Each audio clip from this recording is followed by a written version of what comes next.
let me start with the ECG. Background: the Minister for Energy and Green Transition, in a letter dated January 31, appointed members of a committee to conduct an investigation into the clearance status of an estimated 2,500 containers, procurements, contracts, and transactions between ECG and Haptel. I'm reading the beginning, investigative the report background. on the ECG. So this is the investigative report on the so-called missing containers.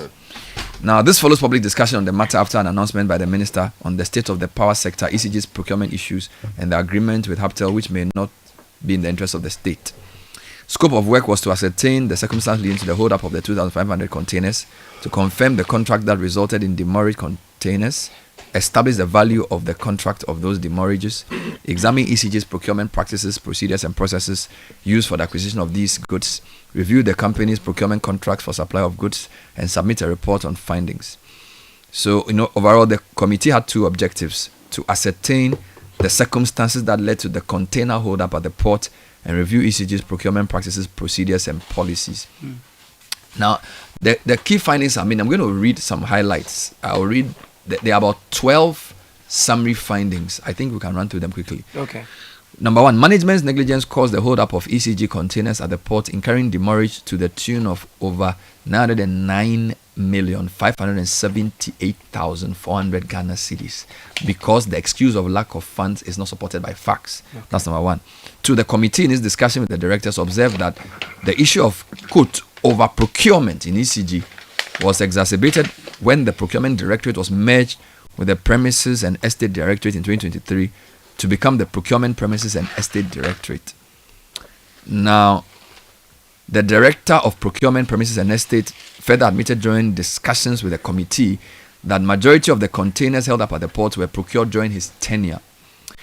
This same person stated inter alia that indeed ECG procured in excess of its demand, quite serious, but intimated that this was due to pressure and influence from above. 5. The director of procurement premises and estate also suggested that, quote, this pressure and influence was from the then managing director, who awarded contract to specific suppliers without subjecting them to competitive processes. This is summary key finding 5. Then he goes on: the container hold-up situation was created to enable the award of clearing contracts to the tune of 159,650,000 Ghana cedis to third-party service providers, even though ECG had a functional shipping unit that is capable of clearing the held-up containers from the port. Key finding 7. The content of the ECG containers piled up at the port include meters, conductors, poles, transformers, and cables, among others. So we import all these things, even poles. Quite surprising. 8. A clearing contract to the tune of 127,657,000 cedis was awarded to a company which was not a registered customs house agent, even though ECG itself is a self-declarant. 9. ECG could not account for at least 1,346 containers. This is one that's generated of controversy, valued at 489 million cedis. Actually, dollars. Let me read this again. ECG could not account for at least 1,346 containers, valued at $489,909,241.62. Some of which hold goods of high value, such as transformers. 10. Even though the reason given by ECG for not clearing the containers promptly was due to lack of funds, ECG managed to award a contract to and pre-finance one of the clearing agents, Mint Logistics, with 30 million Ghana cedis. Let me read this again. 10. Even though the reason given by the company for not clearing the containers promptly was due to lack of funds, ECG managed to award a contract to and pre-finance one of the clearing agents. 11. Dawards Bonds Limited fraudulently cleared 47 containers out of the port without following due process of paying duties to the state or taxes to the state. Out of the 47 containers, the company delivered 46 to ECG. Dawards Bonds is currently demanding an amount of 5,290,000 from ECG. And then The summary finding 12, which is the final on this sheet. This fraudulent clearance of the 47 containers implies that Dawat bonds evaded taxes to the tune of 4,799,463 Ghana cedis and some coins. Now, they then go to procurement breaches. So I just read a summary of the findings under containers at the port. There's also about 15 or more points under procurement breaches. Now, yesterday the minister spoke again at a meeting with the press. He spoke about this. Let's just hear what the minister said. So we've written to the Attorney General to conduct further investigation with the possibility of taking culprits to court.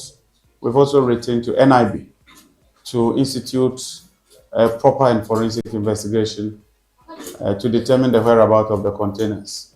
But I've also personally written to the National Security Secretariat to help us secure the remaining containers so that we can do a proper reconciliation of the containers. Because some containers are still stuck there. We need to secure them so that we can put them to good use whilst we pursue those that cannot be accounted for. They've given us 3 options. Option 1, option 2, option 3. And in all the 3 options, it's quite clear that none of them talks about outright sale of ECG and its assets. And so I just thought that I should make it clear so that nobody goes to misquote us or misrepresent us to say that the committee has recommended that ECG be sold. In all right, so he's addressed the issue of the missing containers and procurement issues. Samuel Dubik Mahama is the immediate past MD of ECG. He's joining us for some reaction to this running story. Mr. Mahama, thanks for joining us. Good morning. Good morning, Brad. So I'm going to first take your general reaction to the report, and then I'll ask you a few specific questions which may pertain to your tenure, and then I'll take any other thoughts around the company from you. So I suppose you've seen this 103-page report that has been circulated in the media. Yes, I have. Yeah, what is your general reaction to the scope of work they did and the findings they came up with?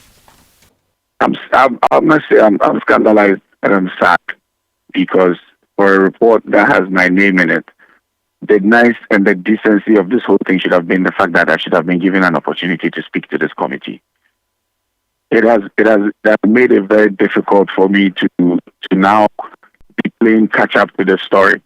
I was very hesitant initially to speak because I saw the minister was at a good tangent. The minister is looking for the containers, which we should all be excited about it, to be looking for that until this report came out. Yeah, granted, there are discrepancies with the numbers, so that is why the minister set up this committee. But to some extent, I started looking at a few of the committee's work, and I realized that it was skewed. First one is within this period, the only period when I was managing director, 2022 to 2024. I left in September. It makes you a bit. It feels funny. It feels funny because what is the committee looking for? And if the committee is going to stay within that ambit, don't I deserve to speak? Or is it that there's the whole exercise of giving the dog a bad name and hanging it? Okay, so the first point you made is that for somebody who was in charge of the company at the time that this issue was to have happened, they did not talk to you at all. They didn't write to you. They didn't call you. They didn't make an effort to reach you. At all, Bernard. Do you know if they spoke to anybody who was directly working with you? Yes. If they did, all of those people would have spoken to me. Bernard, I've been in this country. Contrary to rumors that were written in some papers back in the day after I resigned, I haven't been anywhere. I have been in this country. I haven't gone anywhere. And honestly, I came to serve. So if there's anything that I have done in the contrary, I should be able to speak to it. Look, this interim report that you're talking about, you can clearly see how the committee was struggling very hard to come up with procurement breaches because they really wanted to put ECG under PPA. But the law is settled on that matter. It's very settled on it. So it makes me a bit jittery. Honestly, it makes me sad.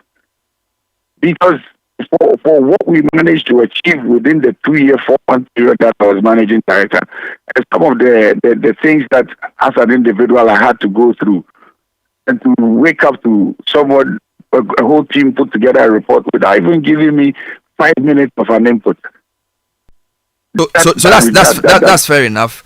Some could say some committees, of course, they decide how to do their work. They could look on this, talk to the port people, or look at the information they have left. But of course, you deserve a right to be heard. Having said this, there are some very specific things that have been said that I think require your response.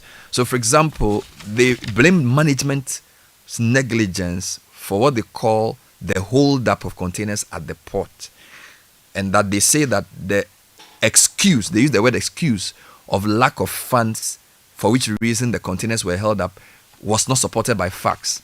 I mean, what's your reaction to that? Bernard, in my heart of hearts, I've decided not to speak to this document, but I'll give you a scenario. I just try to work around it so it doesn't make anybody feel like I'm getting the issue or running out, because out of the fact that they didn't give me the respect, I don't want them to get answers to this document in the media space, because I feel they are credible answers. And if they had gotten the management meeting minutes, or even spoken to, let's say, even the legal director and all of that, they would have gotten what they were looking for. For example, when you write what you've written there, you've oversimplified management. I walked into the office this morning. For example, I'm managing director. I walk in. By 12 o'clock, you have some funds coming in. All of a sudden, you are running short of fuel here. This one is not working right. That one is not working right. You have to throw money at all of that, or else there will be darkness. The cost of household energy has never been calculated in all of this, and why critical resources were put to something else. Bernard, what they call negligence, at some point there was an innovative conversation that was being carried on between management led by my good self with the Ministry of Finance and Engineering, where we were proposing that, look, ECG, these big government hospitals rarely pay their hospital bills. Why don't we do a set of arrangements where these hospital bills are put towards ECG's taxes, so that it becomes a nice cycle where it is based on these bills, it is deemed that ECG has paid Y, then these things come out. ECG just didn't intentionally stop that. No, if you give that impression, it is wrong, because nobody would want to do that, to saddle a company with this kind. But if you don't speak to the right people, you will not get the right information to that effect. But one of the biggest problems I'm having right now is this. I don't even know the committee's terms of reference, 1. 2, containers that are stuck at the port are not in the custody of ECG. The containers have been cleared and were given. I haven't even come there. And by the way, Okay. the scope of work, I read it on air. They were given 6 different things to do, which I can read for your knowledge. Ascertain the circumstance leading to the hold-up of 2,500 containers at the port, confirm the contract that resulted in the demurrage containers, establish the values of the contract of these demurrage, examine ECG's procurement practices, procedures, and processes used for the acquisition of these goods and services, review the company's procurement contracts for the supply of goods and services, and then submit a report on findings on the above. So they then distill 2 key objectives from these 6 issues. So are you saying that in the terms of reference, there was no such thing about Haftel? There was. So that's the background. So the Minister of Energy, in a letter dated 31st January, appointed the members of the committee to conduct an investigation into the clearance status of 2,500 containers, procurements, contracts, and transactions, into bracket agreement between ECG and Haftel Limited. Then it then goes on to give the objectives. So the Haftel is mentioned in the background. Okay. So what I wanted to do was, whilst you say you don't want to go into the full details because they haven't had the case to respond to you, I believe there are specific things that were said about you that at least I need to give you a chance to respond to. So, for example, they quote that the Director of Procurement, Premises and Estates stated that ECG procured in excess of its demand, but said that this was due to pressure and influence from above, and that this pressure was from the then Managing Director, who awarded contracts to specific suppliers without subjecting them to repetitive tendering processes. This falls clearly within your alley of response, does it not? Then I will do this for you because I don't really want to speak to this. Now, when you at some point we realize, and I start this by saying management is a situational issue. It's the situation you find yourself in the chair and the problem you have to tackle and solve in a very short space of time. Now, we asked over 7 companies to set up factories to manufacture meters as to install in Ghana to change our revenue trajectory. These meters, for its installation, it comes with accessories. One of the main accessories are the 2x25 cable. These metering manufacturers now ended up some having in excess of 350,000 meters on the ground. But don't forget, when I took over, ECG was installing about 2,500 meters a month. After the time I was leaving, they were installing about 100,000 a month. The workflow had changed. The speed had come in. Bernard, if you don't have a chat with someone who was in the situational seat at that point, to have the conversation, you would come up with something as basic as this. You know, I don't know what transpired at the committee. I don't know what led the director to say that. But the question is this: if that director had such an issue, did he ever put it in writing to me that order from above or grievances? There are board minutes pertaining to directives from the board telling us how to achieve this ambitious plan of replacing over 6 million obsolete meters in the system within a short space of time. Ambition, that was the plan.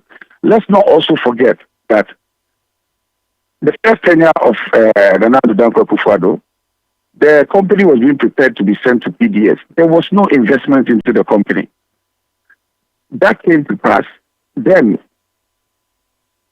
PDS failed. ECG took the reins. 2021, there was a managing director. I was a board member. I took over in 2022. In 2022, the board sat down, took policy directives, took the vision, and we started running at the vision with full speed. We gave ourselves some targets that we needed to achieve. All of those were linked. In the life of a utility, is there any such thing as saying that you are over procuring? It has even started raining. Whenever there are atrocities around, everybody is expected to be restored onto the grid as quickly as possible. I just want to say that, look, I'm giving this as a scenario for us to have at the back of our minds. I don't really want to drill down on the report to give specifics, because I think out of respect, I would rather want to sit with the committee and give them the specifics for us to come out with a comprehensive report. But can you assure me that for the claims made here, are you saying they are not true or that there's an explanation for it? I just want to be clear, because they've made a specific allegation that some are not true, and some have a very, very, very good management explanations to them as to why those decisions were taken. For example, the same report says there was no value for money audit, or let's say HAPTEL. There was. And if careful aims had been taken and they had spoken to the, they had spoken to the company secretary, it was the board that instructed the value for money. So the report is there. They would have gotten that report. Again, you know, when ECG had that ransomware attack, the funny thing was that sometimes in the morning on my way to work, I listened to your station to get my update. Because funny enough, from the situation room, somebody was giving it to your guys. So that thing, I used to find it very funny. But on the ground, the ECG, person or persons or whoever from ICT who gave evidence at the committee, then he said that in August, the source code was given out. The source code wasn't given out in August, which led to the ransomware attack. The source code was taken by Yoko after the ransomware attack. So somebody went in there, gave a skewed position on the matter, and walked out, and that has been tagged.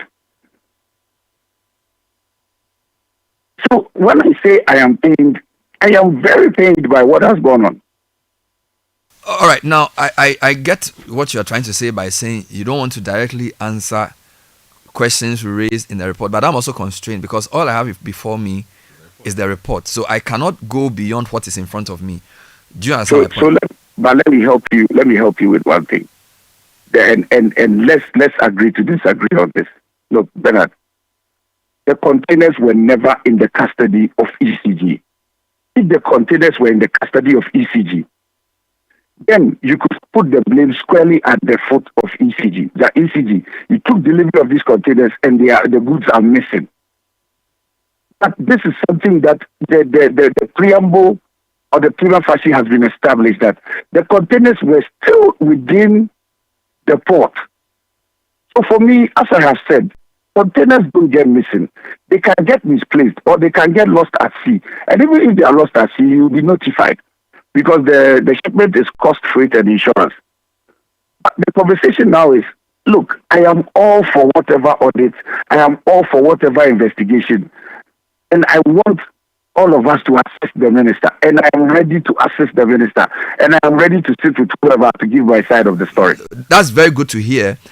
I had wanted you to convince us that you are satisfied that the procurement approach you use was right. Because again, if you go to paragraph 5 of the summary, that basically because of this so-called pressure, you awarded contracts to suppliers without subjecting them to competitive tendering. They even come up with a table of the various procurements under ECG. Just hold on. Let me answer this. I'm coming. And they give a breakdown. I'm coming. They give a Okay. breakdown of the various procurement approaches.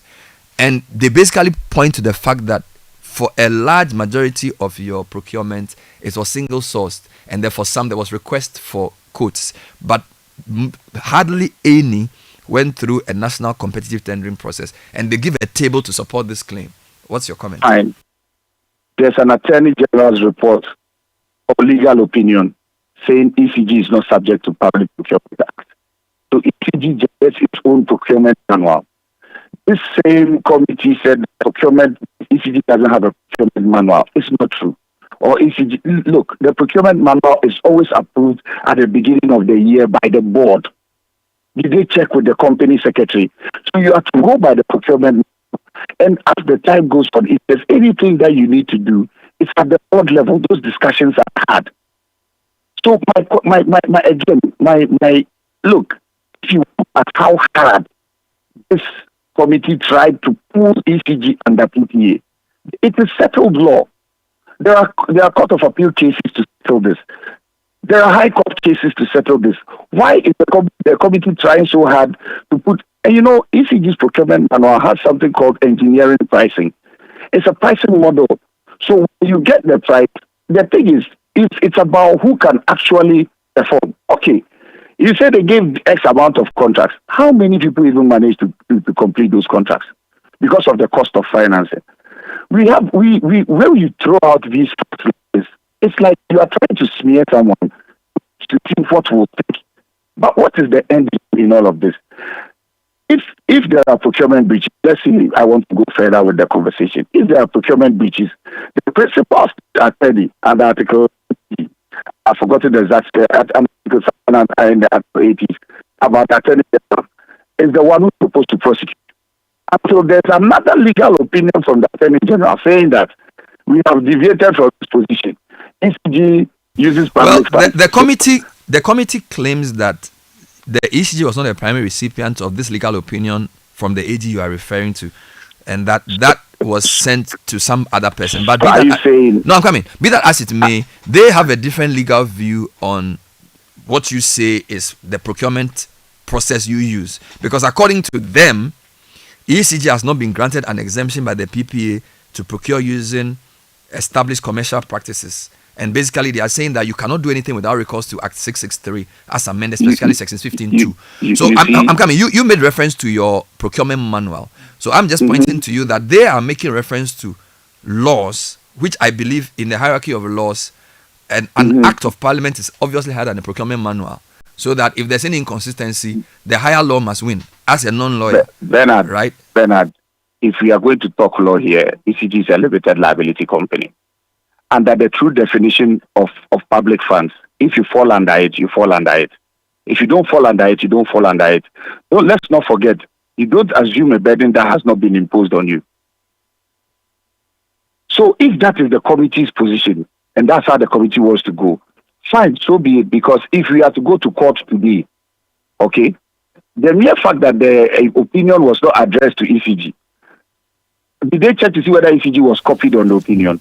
The mere fact that, that it wasn't so are you saying that because ECG is a limited liability company, your operations do not fall under the Public Financial Management Act or the Saga Act? Because again, when you write to, let me just ask the question, because you've said ECG is a limited liability company, which is true, but we understand that there are statutes like the Saga Act 2019 Act 990 and the Public Financial Management Act 2016 Act 921, which bring activities of ECG and its board under the overriding supervision of the GOG, because the government of Ghana, even though it's a limited liability company, the government of Ghana is the sole shareholder. So these two acts of parliament bring your activities, both you management and the board, under the overriding supervision of the government of Ghana and its specified agencies, which is why then the argument around your procurement approach is discussed and then fault is found. And I'm pointing that out to you. And I'm also responding by saying, as a limited liability company, we are bound by our procurement manual being as prescribed and approved by the board. If there are any discrepancies, it's when you are subject to using public funds. If that is not the case, let's go and seek clarity. My point is, yes, you have written all of these things. Before you started, or after we are done now, are we now going to write to the Attorney General to seek his opinion that ECG doesn't fall within this? And I'm telling you, I was actually sued in court on this same matter. And it was, when I was MD, I was sued at the High Court, and it was clearly stated. The judge was clear on the matter, of which those judgments are there. I find it very, very, very disheartening, again, because if all of this are happening, there must be a holistic conversation. At least listen to me, take what I have, go through it, compare, put it in there. But if you go on the tangent, because listen, Bernard, maybe your company will have shareholders. Do the shareholders take part in the day-to-day running of the company? No. But the shareholder will always afford you an opportunity to explain the vision and the direction that you were running the company or where you were sending the company to. If it is not in consonance with what the shareholder wants to do, fine, so be it. But as I said, there are certain things that are missing in that report. Okay. That makes the conversation very, very murky for me. We'll leave the legalities of the procurement for a minute, but they also made a claim that your procurement did not follow approved budget. And they actually put a table again to show what they call wide variances between what was actually procured and what was budgeted for. And some of these are in the millions and percentages in the hundreds. That's pretty serious. Okay, so Bernard, I told you, management is a situational issue. If they had spoken to the company secretary, they would have seen the ambition and drive the company decided to go on. As again, I told you, the company hadn't seen any capital injection, and the realities on the ground were coming at the company very fast and big. Now, at some point, for example, and I would want to be sticking to examples instead of addressing the issues directly. Yes, go ahead. As I said, for example, an area like Chado. Daniels, you ask somebody, oh, you have money. I don't have money, but he's building. They are done. He joined a transformer that was supposed to be for 10 homes. Now it's coming to your notice. If you don't solve the problem, the cost of unsold energy will catch up with you. What do you then do? Do you sit down? The company decided to embark on an intensification drive because Amasaman, Okwase, Oyarifa, Chado, all the new and upcoming areas. For example, in Kumasi, there was a problem. New power plant was moved to Kumasi. You needed to construct a new line from Ahomaso to Kase. Will you say you will not do it? if you sit with management will show you, or if you sit with the people that were there, they will show you what the issues were when they were sitting down, what issues confronted them, which led them to take certain decisions. You see, when we do these things, we paint a picture of somebody just trying to make money. It's not fair on some on. Listen, this thing is something that maybe it will help us. Fair enough. From taking Dubik, it will help us if we knew what these containers contained, because you've said that because management is situational. Just 1 second. I want to ask the question so that people can follow the conversation. Just allow me, because we all don't know what was in the containers. The answer you give may not be put in proper context. You're saying that because management is situational and demand is so variable, the fact that you've budgeted for X amount of items does not mean you have to stick to it. You may have to get X plus 2 because the demand is growing. I understand this. But I can only put it in better context if I know whether these containers are containers for meters or conductors or electric poles. So what exactly were in these containers? Now, first, there are wood poles in there. There are conductors in there. And there are also, the meters, we changed the formula. With meters, we said, we are not buying or we are not importing meters anymore. A company, through the board, came up with a policy that if you want to supply meters to ECG, you must have a factory in Ghana supply so that we can hold you accountable on its warranty. So what we then did was that since all of these people are going to be installing in excess of about 350,000 or 450,000 meters, we must make sure that all these accompanying accessories are available, because one of the agreements we had with the suppliers was that we are not going to delay you based on, based on the fact that we didn't give you the materials that you needed to install these meters. That was a critical conversation that we had with them. So, in all fairness, there were decisions that were taken to make the company better, and it reflected in the company's revenue. So let me understand this. You had to procure a lot of things: meters, conductors, poles, transformers, and cables, and some of it you had to procure beyond what you budgeted for because of the demands of the time. So what was the reason why the containers could not be cleared? Because the report claims that it was a lack of funds that led to the clearing. Because if these things are so needed, how come these things you need so much that you have even over procured? I answered this earlier. No, hold on. I'm not framing it. How come the thing that you need with so much urgency will spend so much time at the port that it will incur demurrage to the tune of excess? And number two, that your organization's own clearing unit could not clear it, and that they needed to now get a third party to do the clearance. And some of the third parties are even giving money to go ahead to do the clearing. This is all in the report. You see, that is the clarity in the report that is not fair. I didn't sign those contracts with third party people. I don't know much about that side of it, so I can't speak to it. Now, back to the first question. When I took office, we had ECG it was 1 year after coming back from PDS. We are now waiting for the PDS arbitration award. Okay, containers pertaining to PDS were left in the port. Why? If you take delivery of those containers, it will be part of the claim of of PDS in arbitration.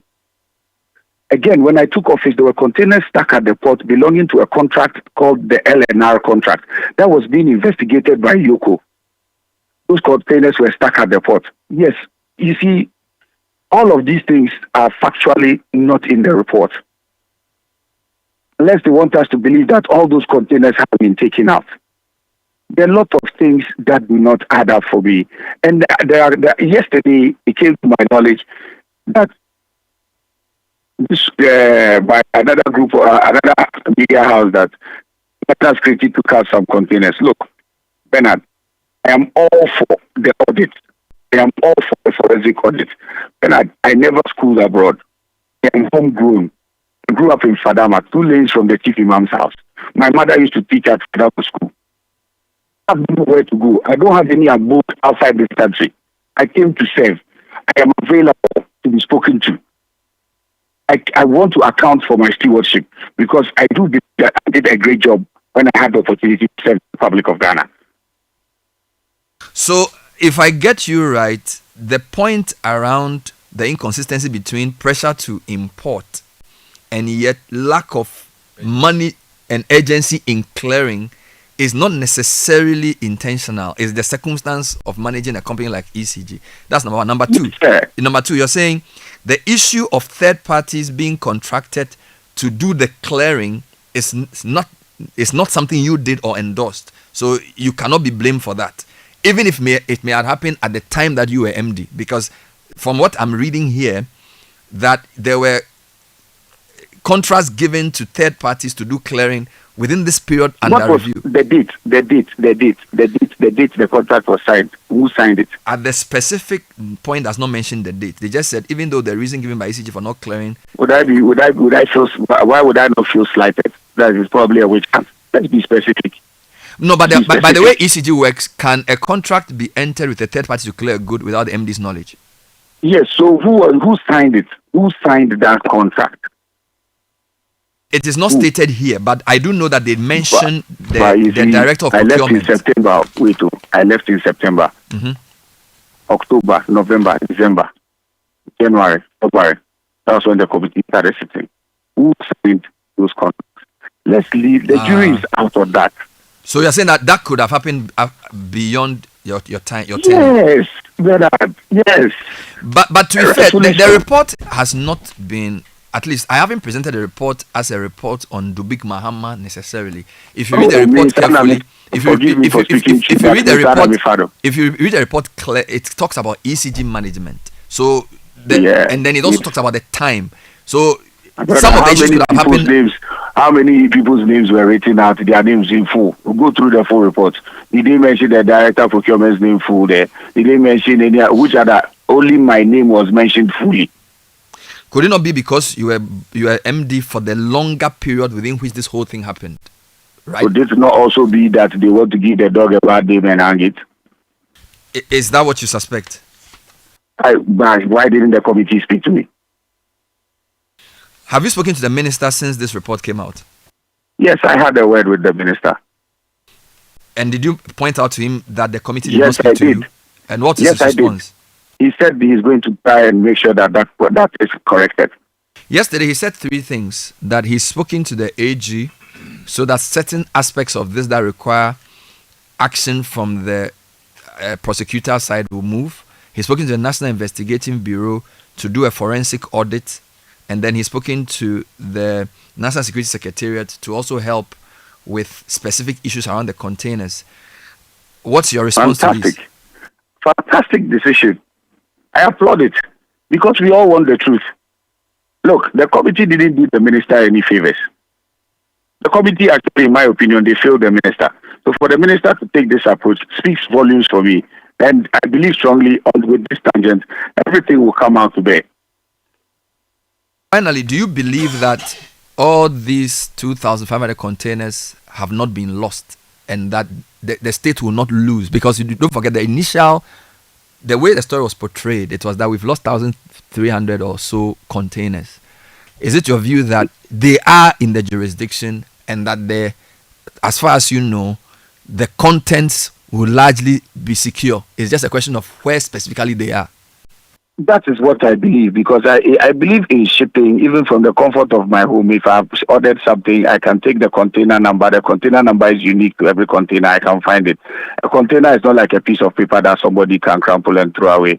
Or to tease you this morning, I can't say a container is like the kosi that you have eaten, so now we can't find the kosi, it's lost. Understand? The conversation is clear that if there's a system, let's allow GPHA, let's afford them the opportunity, give them the numbers. There are other terminals so that they can look into those terminals to find or locate those containers. Let's give it time. That's what I think. Yes, in my opinion, I wrote some letters some time back to ask GRA to halt the sale of sub-containers. I believe if all of those have also been done, the system that they have will show where all those containers are. So I just think that we should just give it time. And I feel that, yes, the containers have been misplaced. I don't think they are missing. And with the right time, as the minister also said in his conclusion, they will come back to the Republic or where the containers are. We'll leave it here for now. Thank you for talking to us, Samuel Dubik Mahama. Okay. Thank you too, my brother. Have a great day. Yes, that was the former MD of ECG, Samuel Dubik Mahama. ECG MD, former MD interview. A few quick comments on that before we continue with our... Yes, please. BB from North Kaneshi says, why is the former ECG boss in a hurry to speak? He should take his time. He and his bosses will surely be called to answer questions. It's a very serious matter. How do you procure about 8.2 billion and you were supposed to procure 1.3 billion even at a time when you couldn't raise money to clear huge quantities you procured the following year? Massa, it's a very serious matter. He shouldn't make Ghanaians angry. You say. Gary from Lakeside, Bernard, the former MD of ECG is confusing me. If the board decided to undertake an aggressive drive, how come these didn't feature in their budgets? Ghanaians aren't ignorant, Gary says. Foley from Boteman says, okay, so Nana says, good morning team. It's sad how it has become easy, to misappropriate state funds, you say, and I think everyone, including the media, is helping. You say. L from Kofodia, good morning CBS. From all these findings about procurement breaches and other forms of fraudulent activities in government institutions or agencies, my main question is, do auditors check their books? If they do, didn't they have or know all these scandalous stuff? Some of these things we hear, yet some people come out to defend. Ghana is indeed a crime scene, you say. Enoch says, is Mahama Dubik saying that the procurement director did not know all the information he's speaking to, or the board decisions were only left with the company secretary alone and it does not flow downstream? Bernard, I appreciate his concerns of not being consulted, but to say beyond him as MD, no one else has the information is worrying, and that reeks of bad management. Let's stop skirting around the issues. Nibi from Uyaifa says, good morning, City. Please, what is the size of one container, as in the ECG container saga? You want to know. Prof from Tema says, okay. So Jones Adoboy from La. So is he saying that because they are a limited liability company, he can... Okay, fine. Godwin Eric from Atadeka says the MD in one way or the other stands by the truth he's speaking of, and the previous government must, and its Minister for Energy should be held accountable for the loss of these containers, you say. Otuo Abekan says, hey, Mr. Dubik, what do you take Ghanaians for? He should calm down. His day will come, so he gets to explain. You say. Okay, those are some comments. I don't think we've seen the end of this. I think the minister has said he's going to get a forensic audit to be done. He's also going to speak to the AG, and then he's going to speak to national security. So I can say watch this space, right? Watch this space, but quick points from me on this matter. And they are points that are old points from me on state institutions and how they run. Weak oversight, clarity of process. Thank you. And I'll start with clarity of process and procedures, or whichever way you tend to put it, because every time I talk about it, people don't understand. I always say, in a state institution, what is clear must be clear to Bernard. It must be clear to Susu. It must be clear to Caleb. It must be clear to me. We seem to have created state institutions where there is always room to interpret process differently. So Bernard's understanding of process is different, of one process in the same institution is different. His deputy's interpretation of that same process is different. Susu, as company secretary's interpretation is different.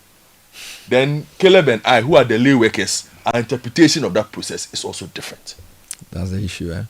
And it's a big problem. And it leads to so many gray areas in the operations of our state institutions, which is why they are inefficient. Yeah. Which also creates the room for some of these crimes that we are seeing. You get me? Yeah. Which is why when I always make the call for, let there be clarity of process. This is what we are talking about. So here's the situation. I'm listening to the ex-MD talk about how the company is supposed to operate when it comes to procurement. He says there's a legal opinion. Yes. The committee are not novices. They're also a committee of experts. Are also saying, actually, no, this is how you are supposed to procure. Yep. The board of the company at the time, what was their knowledge of how the company procures? Good point. What So he says, I refer to my manual. Yes. Our procurement manual says ABCD. The Office of the Attorney General has a different opinion. The committee holds a different opinion. He says the Office of Attorney General's letter seems to corroborate their approach. So the Attorney General's letter sort of give them the all clear to go ahead and procure using the approach they use. But it still does not take away the fact that there is a dispute over how they should go about this. Exactly, because the committee claimed that the AG's letter was not written to the ECG boss, which I'm sure it's not. I'm not even sure it's either here or there. But the point is, if I've seen the AG's opinion, then I can say for a fact if I stand with this or that. But the issue is, how does a company that in a year can procure items into the billions of dollars not have a clearly laid out procurement process that everybody understands and knows that it is one? They have the procurement manual. The problem is that there are people who believe that because they are so this is the thing, they are a limited liability company, so they believe that they can operate within the ambit of that law. But there are people who say because you are solely owned by government, you must work under the Public Financial Management Act as well as the Saga Act, which then brings your procurement into the PPA. And I'm saying, why does that gap exist? He's saying that there are court cases, in his view, that settle the matter. But clearly the committee doesn't see it that way. Yes, and clearly that gap is being exploited. That's why lawyers exist. No, I'm saying, but clearly that gap is being exploited, and we'll find this in a lot of other state institutions. It's true. And you see, so they need to plug those gaps. Then there is the weak oversight I always talk about. Okay, from board, from ministry, from whichever supervising agency that exists. This whole saga of the missing containers. Everybody's shaking responsibility. Over procured, but yes, slowly cleared. that contradiction. This one says, "Hey, was it me?" Now they are saying Ghana Ports and Harbours Authority. Ask them questions. It's true. They have to answer questions. They have to. They have to probably even do their own investigations and then share the report with their minister. That's a very important point. So we need to sort out the weak oversight. We need to sort out the clarity of process. Now, my final point on this whole case is, in the end, a lot more people must be named. Yeah. This is not an operation of 11 people or 14 people or 15 people. It's a long chain and must also lead to a closing of the gaps. You see, because the reason why a lot of Ghanaians are befuddled and upset by this is, it's not just the fact that we saw the cables being melted into iron rods by certain people in certain places. No, it is this, that ports in a items in a secure location owned by the state can somehow be moved from that secure location, where even I, as a human being, if I entered that area today, but I will make it 3 meters into that facility. I will be fished out immediately if my clearances and whatever are out of order. I'll be found immediately. So how is it that even one container, it should be difficult to do? Okay, how much more the hundreds and the thousands that we are told are missing, including those that found their way to Punlok or Puntak Aluminium Smelting Company and whatnot. And also brings something to the fore, Bernard. You see, we underestimate something. When we talk about scraps and the people they sell to and why we need to regulate better, do you think that if we had better regulation of smelters, of who they buy from, of identifying the materials, good point. We would not have recognized and realized that Punlok or Puntak or whatever the name is was smelting illegal cables that it had bought into iron rods. Cables that it had bought illegally. So I ask the question: if I go to the smelter and the scrap buyer who is behind us here, who is checking what he or she is buying and smelting? Who checks? Because it did not have to take a national security operation to go and find these iron rods. If somebody were doing their job, they would know that these iron rods came from a certain aluminium stock.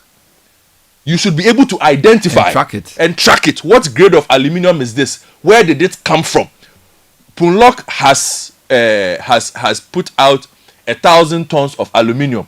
How much aluminium or how did it purchase from its people to create this? Weak oversight. But everywhere. If you keep going like this, you hear they'll set up a national what do you call it? Smelting authority. We beg them.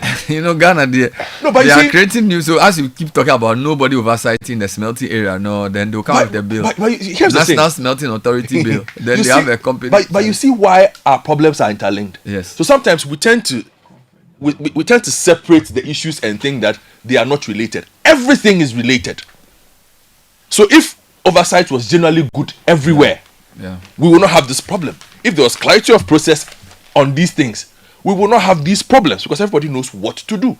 Those are the things we need our institutions to improve. The outcomes of these hearings and this committee must be a strengthening of these institutions. And it must not just be ECG. Yeah, ECG is popular because there's a lot of money that runs through ECG. Yeah. And we feel the operations. And we feel the operations in our lives daily. But we feel the operations of others in our lives daily too. Mm-hmm. And so it must be reflected in Ghana Water.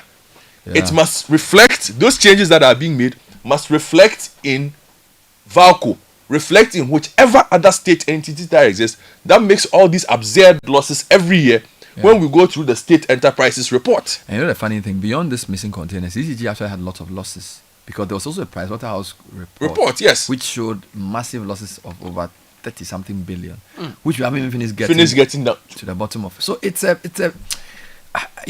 I don't know if they can use this committee to expand the scope to really recommend some far-reaching reform in ECG and the way it's run. So because I think beyond just the management, there's a whole culture there. I want to say something small about ECG. Yeah. At the very least, if the government and the public institutions that paid their arrears, I think we can be more fair to ECG. Because I'm not saying that will fix everything, but I just want to point out we came recently, the airport hasn't paid, this person hasn't paid. Even Come Parliament on. How is it fair to ECG? That's funny that this MD tried to actually collect that money. Maybe that's why he's saying that they are singling him out. Maybe he feels that he was trying. But it's a new government. I really don't know. To be fair, look, we can only work with what's on the paper. Yeah. And I think, of course, they should have spoken to him, and he's entitled to a response. But I am interested to see what the forensic audit will bring, because then that gives us more details around who signed what, because it's like a general report on the state of play. It hasn't drilled down and get into specifics of on a specific day, this guy did this at this amount and it was wrong and therefore he forged this or that. So that will give us another layer. So we'll see how it goes. I just hope that it doesn't get to become political football. NDC has come to power, so MPP people are being prosecuted. I think we shouldn't get there.